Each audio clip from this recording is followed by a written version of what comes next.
Punto Noticias. 7 de la mañana con 50 minutos, 7:50. Ya estamos de vuelta, y a todas las personas que están conectadas ahora mismo a través de las distintas plataformas digitales, a través de nuestra cuenta en YouTube, les digo que no se vayan porque tenemos una agenda interesantísima, muy interesante, que seguro va a dar de qué hablar. A esta hora damos la bienvenida también a nuestra compañera Licenia Espinel. ¿Cómo estás, Licenia? Buenos días. Sin duda, Elena, va a dar mucho que hablar. ¿Cómo estás? ¿Cómo están, amigos? Buenos días, bienvenidos. Les cuento quiénes nos van a acompañar rápidamente en nuestro segmento de entrevistas. En pocos instantes más estará con nosotros Federico Ríos, fotógrafo del medio internacional The New York Times, quien estuvo precisamente en el territorio del bombardeo que ha dejado mucho de qué hablar en el país y que ha despertado después de varios días de su publicación la reacción oficial del Ministerio de Defensa. Una reacción que no fue inmediata, ¿no? Hay que tomar en cuenta ese pequeño detalle. Pasaron varios días hasta que los ecuatorianos, a través de su comunicado, nos enteramos de los detalles de este operativo denominado Ofensiva Total. Más adelante estará con nosotros Javier Sánchez, especialista en Defensa Nacional y Relaciones Económicas Internacionales.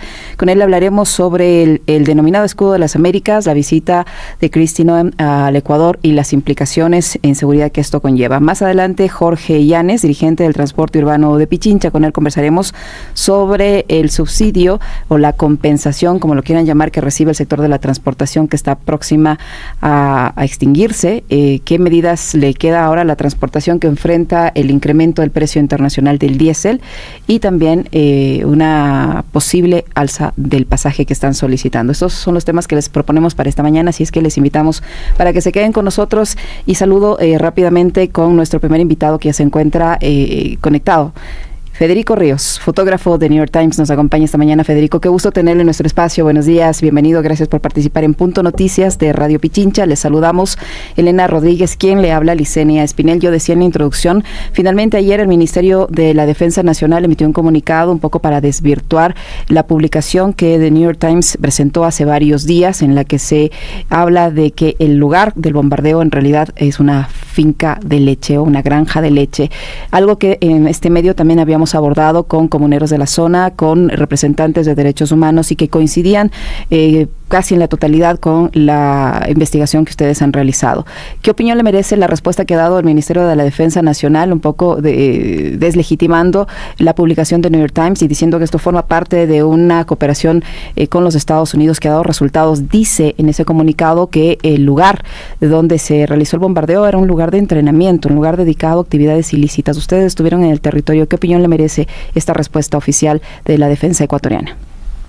Licenia, Elena, buenos días. Gracias por abrir este espacio y sus micrófonos para nosotros. Como New York Times, nosotros no hemos recibido una respuesta oficial del gobierno ecuatoriano. Mantenemos unos canales de comunicación abiertos, privados, no a través de las redes sociales. Hicimos unas preguntas y unas solicitudes claras, puntuales, específicas al gobierno ecuatoriano y al Ministerio de Defensa, y no hemos recibido todavía hasta hoy ningún tipo de respuesta más que su comunicación a través de las redes sociales.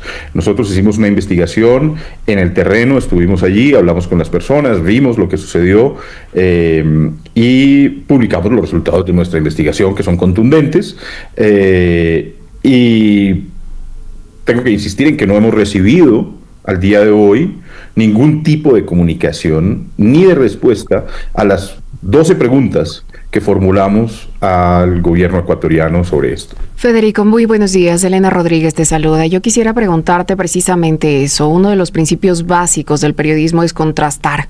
Es decir, ir a territorio, sí, por supuesto, hablar con los campesinos, claro que sí, documentar lo que pasa en el terreno, in situ, pero contrastar también con la versión oficial. ¿En qué se basan esas 12 preguntas? ¿Cuáles son las 12 preguntas? ¿Cuáles son las 12 interrogantes planteadas para el gobierno ecuatoriano?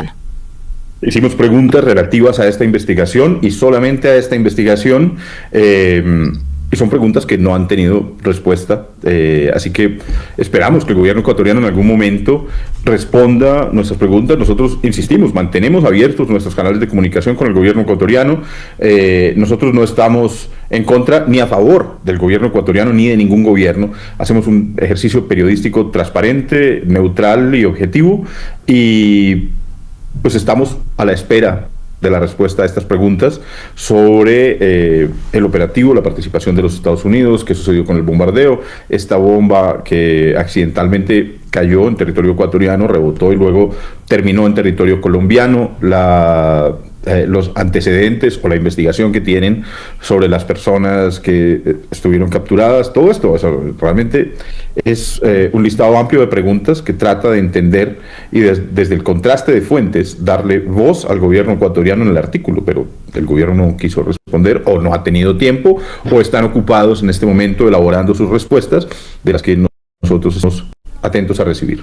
Federico, en este comunicado del Ministerio de Defensa dice que esta acción, este bombardeo que se realizó en esta zona, este bombardeo, esta acción ecuatoriana fue el resultado directo de una validación de inteligencia coordinada con la Agencia de Seguridad de Estados Unidos, lo que permitió identificar puntos críticos de la operación. El gobierno de Ecuador aclaró que el área intervenida no corresponde de ninguna manera a una granja lechera, desmintiendo versiones que sugerirían la afectación a actividades productivas locales. Se verificó, dice el comunicado, que en el sector no existía presencia de ganado ni infraestructura dedicada a la agroindustria, confirmando que el sitio era utilizado como una base para la delincuencia. Ustedes estuvieron en el territorio.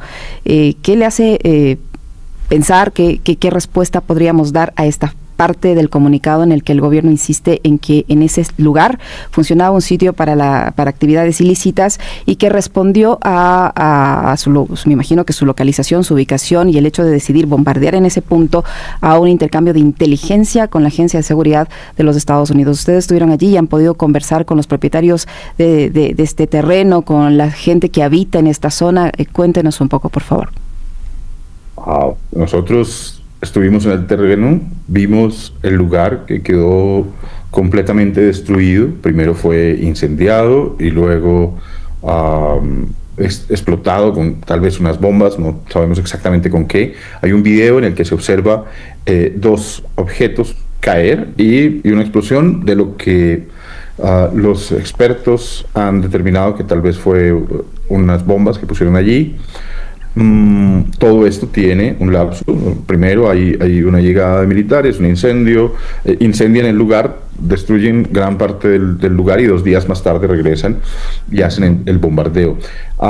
Así que para mí, pues por supuesto es sumamente difícil decir que había antes. Las imágenes son claras, en Google se puede ver desde las imágenes satelitales cómo era este lugar antes de... y ahí están las vacas, ¿no? Están alrededor caminando, ahí están las vacas, vimos las vacas. Así que la información que nosotros tenemos desde el terreno, de haber estado allí y constatar visualmente y a través de los testimonios de los campesinos locales qué es lo que sucede en este lugar, todo lo que pusimos en el artículo. Si el gobierno ecuatoriano tiene, a través de sus oficinas de inteligencia y de la cooperación con los Estados Unidos, otro tipo de información, nosotros, como un medio de comunicación, estamos abiertos a recibir la información, cotejarla, compararla con la información que nosotros tenemos y publicar desde ahí. Nuestro trabajo como medio de comunicación es contrastar y comprobar. Y esto es lo que estamos publicando. Contraste que no ha sido posible, como bien nos indicas, porque no ha habido una respuesta oficial por parte del gobierno ecuatoriano. En este caso sí hubo un comunicado, como decía Licenia, de parte del Ministerio de Defensa. Y en el punto 2 de ese comunicado oficial emitido 23 días después, ese no es un detalle menor, sino 23 días después y después de la publicación del New York Times. En el punto número 2 dice: durante la intervención se aprehendió a 4 ciudadanos colombianos presuntamente vinculados al grupo armado organizado Comandos de la Frontera con fines investigativos.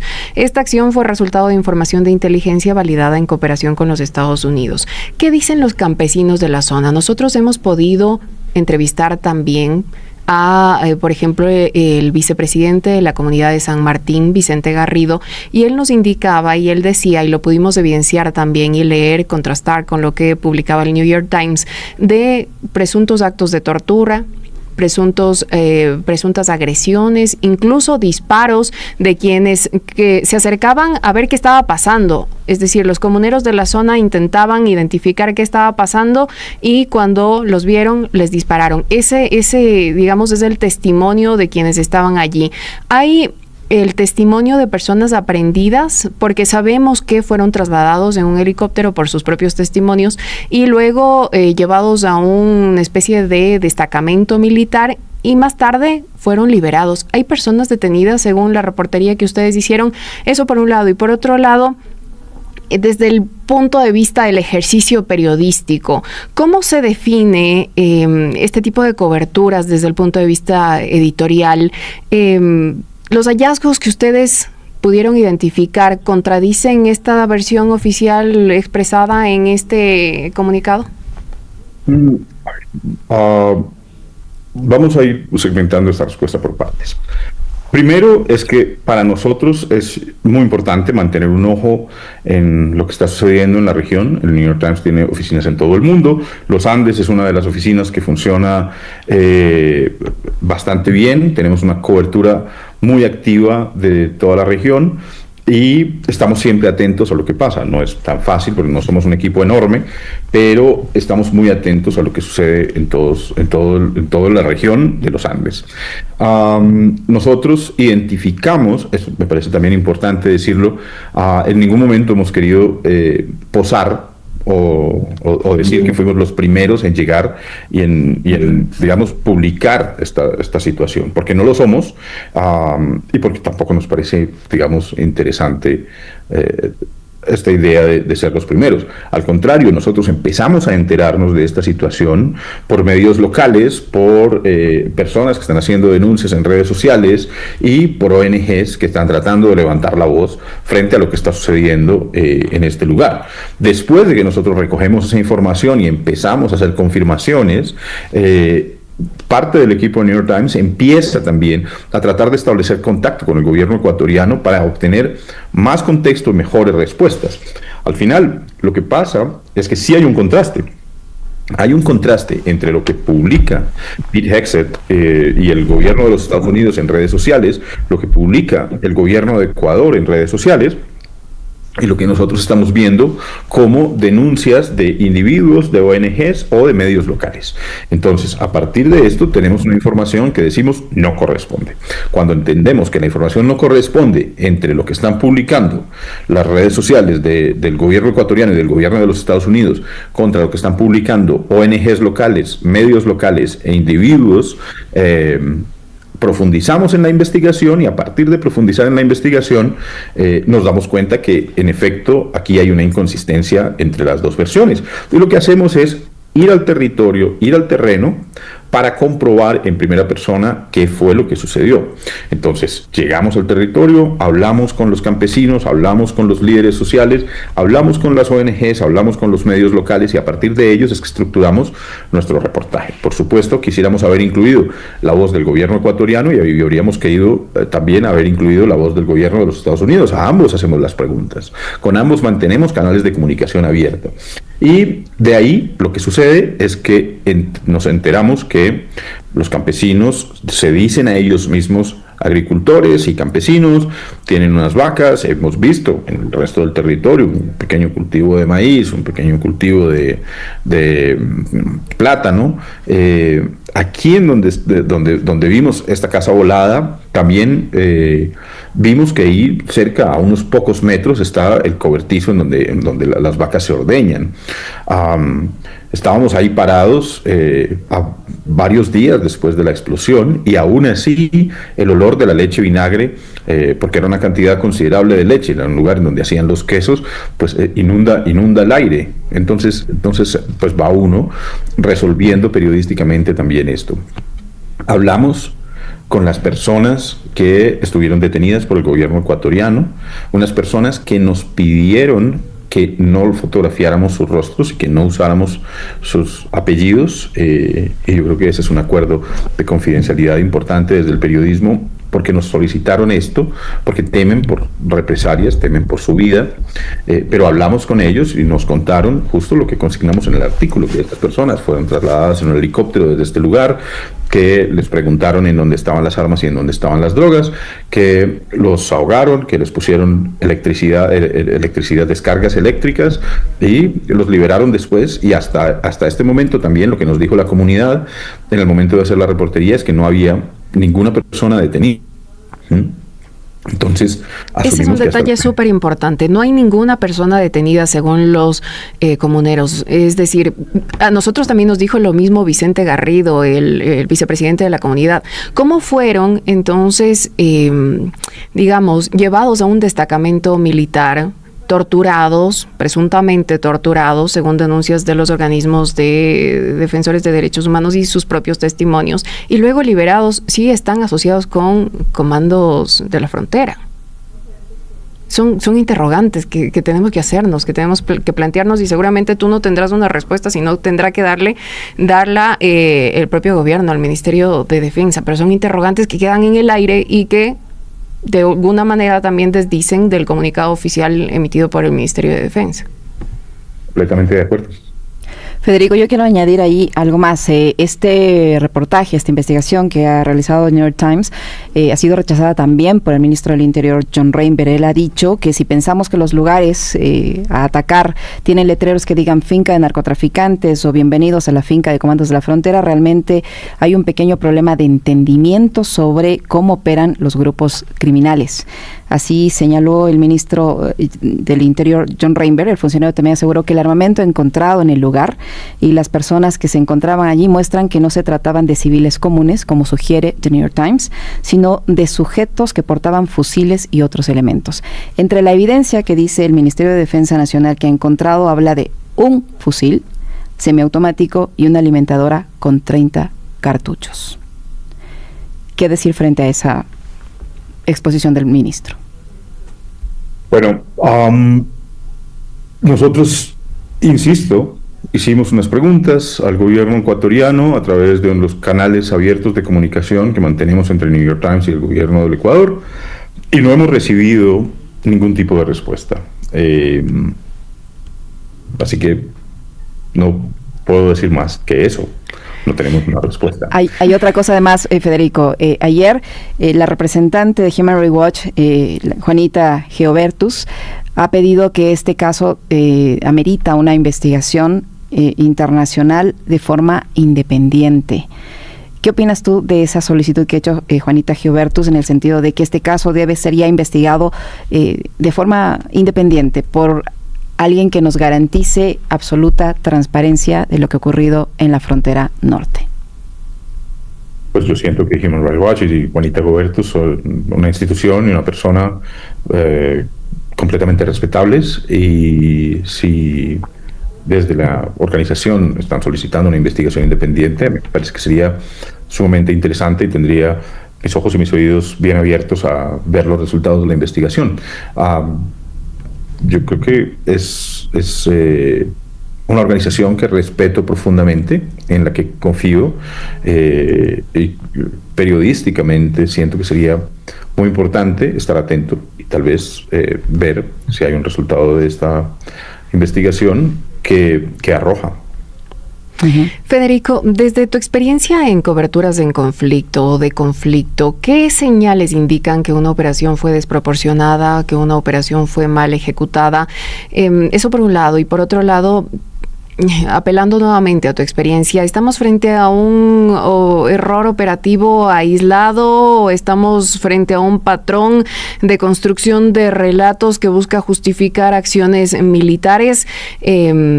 Y además, quisiera preguntarte cómo se dio el hallazgo de esta bomba que desató una crisis diplomática entre el gobierno ecuatoriano y el gobierno colombiano, y cómo toman contacto ustedes cuando deciden tomar contacto con el gobierno colombiano para alertar sobre la presencia de este artefacto en territorio colombiano.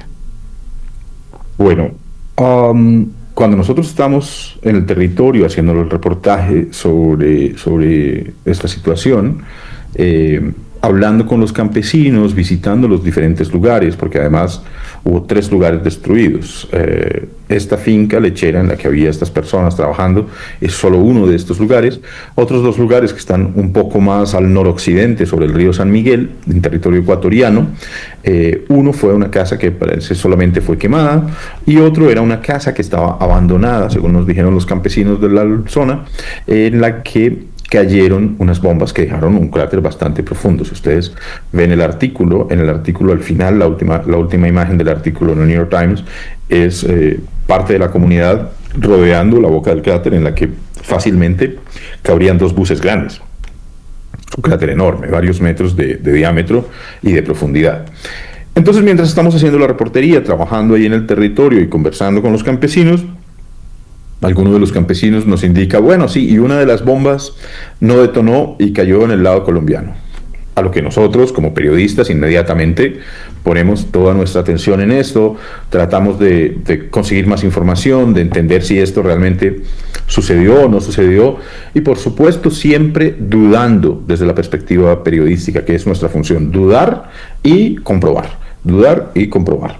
Entonces, luego conseguimos la forma de ir hasta este lugar, llegamos al lugar, encontramos una niña de 13 años, que es la testigo visual de cómo la bomba caía, hablamos con ella, fotografiamos la bomba a escasos 100 metros de una casa campesina en el territorio colombiano, y cuando entendemos, digamos, las dimensiones de esto, nos damos cuenta que es importante, más allá de nuestro ejercicio periodístico, una responsabilidad civil que tenemos todos, y es alertar al gobierno colombiano que hay una munición sin detonar en territorio colombiano y que, según los testigos visuales, nos dicen cayó de un avión ecuatoriano en un operativo que justamente corresponde con este operativo publicitado por el gobierno del Ecuador y por el gobierno de los Estados Unidos. El gobierno colombiano toma cartas en el asunto y hace una visita, una inspección y una detonación controlada del artefacto, y el impasse diplomático dura, bueno, no sé, tal vez un poco más de 24 horas, porque rápidamente, entre una comisión conjunta entre el gobierno colombiano y el gobierno ecuatoriano, determinan que la bomba fue arrojada por el gobierno ecuatoriano, fue un error de cálculo dentro de una operación legítima del gobierno ecuatoriano en el territorio de frontera, y después la bomba tiene un rebote. Ahora, si ustedes me preguntan a mí si yo pensé que la bomba rebotaba, yo, desde mi intuición, que no sirve para nada periodísticamente, diría que no, pero consultamos un experto, y los expertos empiezan a mostrarnos que hay pruebas de este tipo de bombas que se llaman MK82, Mark 82, que han rebotado hasta 1.6 kilómetros. Entonces, luego, mi intuición, afortunadamente, y esto lo tengo muy claro como periodista, hay que descartarla al lado de las opiniones de expertos que han hecho pruebas. Así que sí, parece que esta bomba cayó, rebotó, fue al lado colombiano, el impasse diplomático está resuelto, la familia está segura, la bomba no detonó afortunadamente y no tuvo consecuencias humanas. Entre el gobierno colombiano y el gobierno ecuatoriano hubo comisiones de ambos países y las Fuerzas Armadas estuvieron allí, hicieron la inspección y siento que está todo resuelto. Yo creo que eso, por ejemplo, demuestra cómo con una investigación clara y un diálogo claro y directo puede quedar clara la verdad sobre los hechos. Y en el caso del operativo, yo realmente solo espero lo mismo. Estoy pensando que el gobierno ecuatoriano tiene algunas aclaraciones que dar de manera pública, y por supuesto nosotros como medio, New York Times, estamos súper abiertos a recibir de manera directa, no a través de redes sociales, las comunicaciones del gobierno ecuatoriano, las aclaraciones y las respuestas a nuestras preguntas. Federico, eso implica que posterior a estas entregas que ya ha realizado New York Times, ¿tiene previsto mantener la cobertura del tema en la zona de frontera? ¿O en qué momento se agota esta cobertura? Nosotros tenemos previsto mantener la cobertura de todo el mundo como lo hemos hecho durante más de un siglo. En eso también vamos a estar súper atentos a todo lo que suceda en Ecuador, en Colombia, en Bolivia, en Perú, en Venezuela, en las islas del Caribe, en Panamá, en México, en Estados Unidos, en Canadá y en el resto del mundo, porque es nuestro trabajo. Estar ahí atentos a hacer el primer borrador notarial de la historia, publicar artículos profundos, contundentes y con un trabajo investigativo grande en terreno. Hacemos una inversión humana muy grande, hacemos un esfuerzo enorme para esto, para hacer periodismo de calidad en los territorios, y estamos atentos a contar lo que sucede en el mundo. Desde el punto de vista editorial, Federico, y en lo que se pueda saber, ¿cómo asumen como medio estas controversias que se producen al más alto nivel, tanto del gobierno ecuatoriano como de fuentes oficiales y de seguridad de Estados Unidos? Bueno, yo creo que desde el punto de vista editorial, el New York Times ha asumido con el máximo compromiso y con la máxima altura cualquier tipo de reportaje y cualquier tipo de controversia. Nuestro reportaje está respaldado con cifras, datos, hechos comprobables. Estuvimos en el territorio, tenemos toda la verificación, tenemos un equipo de verificación detrás del artículo bastante grande. Si ustedes se dan cuenta, nosotros estuvimos en el territorio y publicamos el artículo tal vez 10 días después, pero no son 10 días sentados mirando el horizonte, son 10 días de trabajo, de verificación de datos, de confirmación, de fact-checking. Lo que publicamos está respaldado por un trabajo investigativo potente, pero además por un fact-checking dentro del periódico bastante poderoso. Nosotros, por ejemplo, tenemos la confirmación de que el dueño de la finca lechera es el dueño y es una finca lechera. Tenemos los datos de la compra de la finca, tenemos los registros legales de la compra de la finca, de las transferencias, el certificado de propiedad, el costo de la finca. Tenemos todo un andamiaje, toda una estructura enorme dentro de la que protegemos nuestro reportaje de datos, cifras, testimonios que incluso no publicamos porque no es todo para publicar. Tenemos lo más importante publicado y el resto es nuestro soporte de fact-checking. Federico, dentro del episodio que tú narrabas, cuando identifican este artefacto sin detonar, hay un elemento que hay que mencionar y que hay que tomar en consideración, que hay que tomar en cuenta, porque cuando el presidente Gustavo Petro, el presidente de Colombia, dice, nos parece que nos están bombardeando desde Ecuador, la primera respuesta del gobierno ecuatoriano fue negar, no fue vamos a abrir una investigación, vamos a comprobar en territorio, vamos a armar una comisión binacional como en efecto se hizo, sino fue negar. El presidente Daniel Noboa negó. Hoy lo propio el ministro de Defensa, a través de un comunicado de esa cartera de Estado, está emitiendo un oficio, digamos un documento oficial en el que niegan nuevamente lo que está sucediendo en la frontera y rechazan el artículo del New York Times. En términos de evidencia visual y testimonial, ¿qué peso tienen las comunidades frente a la narrativa estatal?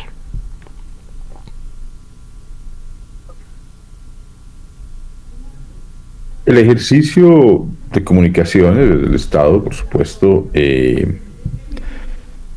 tiene un direccionamiento que ellos pueden coordinar a su voluntad. No sé si el ministro, los ministros, el gabinete o los comandantes de las Fuerzas Armadas han estado en el territorio. Nosotros estuvimos allí y confirmamos, no solo visualmente, sino con una investigación profunda, que este lugar correspondía con lo que nosotros entendemos como una finca lechera, que tal vez no corresponde con la idea de un lugar de entrenamiento de 50 delincuentes armados al margen de la ley. Así que nuestro trabajo es un ejercicio periodístico de confirmación. La forma en la que el gobierno ecuatoriano maneja sus comunicaciones es, yo creo que una libertad que puede tomarse el gobierno ecuatoriano como ellos quieran, y no tenemos nada que decir al respecto. Muchísimas gracias, Federico, por atendernos, por darte el tiempo de contarnos estos detalles interesantes de la cobertura y del trabajo periodístico realizado en la zona, y obviamente tu criterio respecto a las reacciones que han tenido las autoridades de Ecuador. Estamos entonces siempre pendientes de las próximas entregas, en todo caso de New York Times, sobre lo que está ocurriendo en la zona fronteriza. Muchísimas gracias por atendernos y por participar en nuestro espacio. Bien, y Elena, muchas gracias a ustedes, y también un agradecimiento a los medios locales que para nosotros sirven como unos primeros informadores para entender lo que está pasando en todos los lugares del territorio donde no podemos ir. Muy gentil. Gracias, Federico. Federico Ríos, fotógrafo del New York Times, quien ha dado su testimonio, quien ha contado cómo se realizó esta cobertura periodística que hoy es cuestionada desde el poder. 8:19 de la mañana.